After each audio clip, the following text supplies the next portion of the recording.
જય ગુરુદેવ.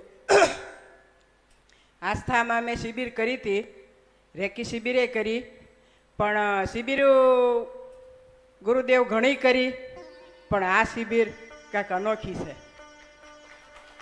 અને આ શિબિરમાં આવવાનું મને નહોતી ખબર કે હું આમાં આવી એકઈશ. મારા છોકરાની છોકરી એક 2 મહિનાની છે, એક 3.5 વર્ષની છે, પણ મને એમ થઈ ગયું હતું, મેં તો હાવ મૂકી દીધું હતું કે મારથી નહીં જવાય એમ. અને અમે રહી સ્ટેટ મોટા વરાસા, એટલે કીધું આમાં તો કેમ થાય એમ. સવારમાં તે દી પ્રોગ્રામ જોયો તમારો, ખબર પડી, મારા છોકરાને કીધું હાલ આપણે 4 વાગે રજીસ્ટ્રેશન કરાવી આવી, અને હાંજની શિબિરમાં મને મૂકી જા, મારા દિવસ નથી જવા દેવો.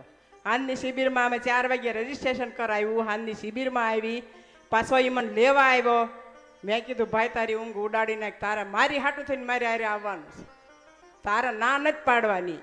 અને જે દી આપણે ગુરુ દીક્ષા હતી તે દી મને એટલા બધા આહુડ આવી ગયા, એમ થયું કે આ વસ્તુ મળવી મુશ્કેલ છે, અને જેને મળે છે એ માણી નથી શકતા. અને જો દવા ખાવી હોય તો આ વસ્તુને મૂકી દેજો, જો મૂકશો ને તો તમે કાંઈ નહીં પામી શકો. હું તો પ્રાણાયામ, ધ્યાન, કાંઈ આ યોગ, ખાવા પીવામાં બધામાં બહુ હું પાલન કરું, તો મને તો આની બહુ એટલે બહુ જ કિંમત છે.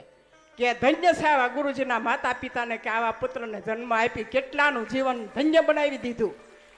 કે એવી માતા હોય ને તો બાળકને આવા રસ્તે લઈ જાય, ને જો એવી માતા હોય ને તો બાળકને કુરસ્તે લઈ જાય. એટલે આ બધું બનવું ને એ અશક્ય છે, પણ એને શક્ય બનાવી અને આપણે આ કાર્ય કરવાનું છે. અને મને કાલે એટલો અનુભવ થયો કે ભાઈ ગંગામાં એ કીધું કે શ્વાસે શ્વાસે સ્મરણ કરવું, કે તુહી કરી તારા તનમાં, કે શ્વાસે શ્વાસેનું સ્મરણ મળી ગયું, કે શ્વાસે કે ખાલી ન જવા દેવો. 2 દિવસ થયા